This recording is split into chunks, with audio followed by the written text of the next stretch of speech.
What is up, everybody? It's your boy DB, and today we are going to hit the third installment of the 3 days of Zaharoff.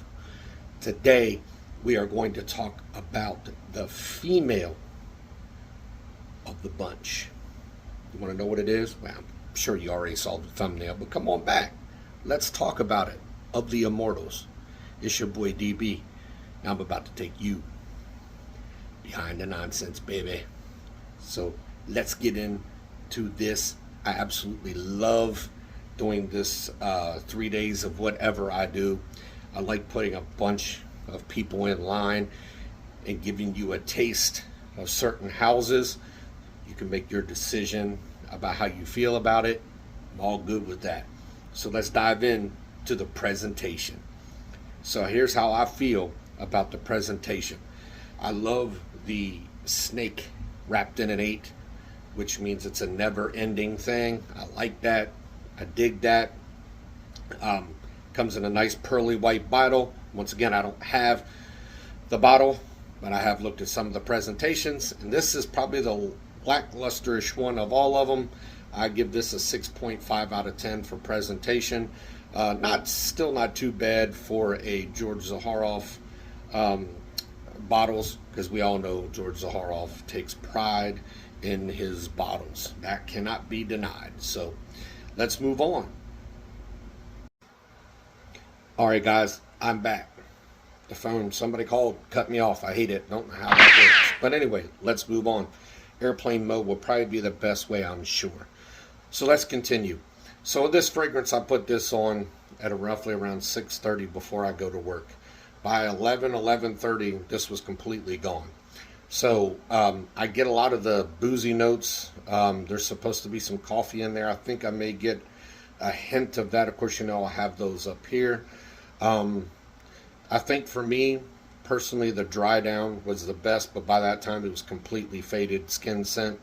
I do not like how rough it is. It kind of has that date-like opening, real strong, kind of abrasive.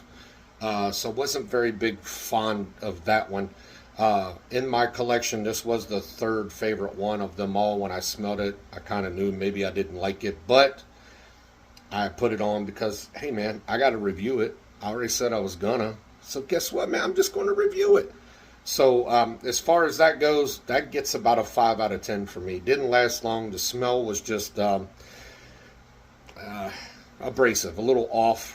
A lot of people weren't saying too much about that one as much as they were the other two, which I don't really get compliments at work. A bunch of guys that don't get into colognes, which I understand. Like I said, the dry down, it kind of got more floral notes in it. It was I think there's 2 different types of liquor in it. I think there's a rum and something else. That was just all mixed together. Just came across real off to me. But like I said, even the mid notes during some of the dry down process still didn't smell good. But then towards the end, man, it was like, man, this smells good. Too bad it didn't smell like that from beginning to end. So with that being said, my overall score for this one's going to be about a 6.5 out of 10. I like this. My favorite out of the collection so far was Evening Mystique. That smelled beautiful. If that one could have been longer lasting, that would be my number one, period. But Second Soul in this trio gets my love more than any of them. It just lasted longer. It smelled fucking fabulous. So there you have it, guys. Just got to be honest. That's what I do this for. I don't do this for shilling. I definitely don't do this for credits. I've been doing this 4 years. Only got about 830 some followers. So I do it because I'm honest. And it doesn't always get to be a popularity contest when it comes to me. So no hate. That's just my review and my honesty about the fragrance. So much love to you guys. Hope you enjoy the rest of your day and have a football Sunday. Here's my picks for football before I go. I got the San Francisco 49ers beating the Philadelphia Eagles by 10, and I have the Bengals beating Patrick Mahomes and his gimpy ankle. I have Cincinnati beating them by 13. So there you go. Happy day. Be safe. This your boy DB. And I just took you behind the nonsense, baby.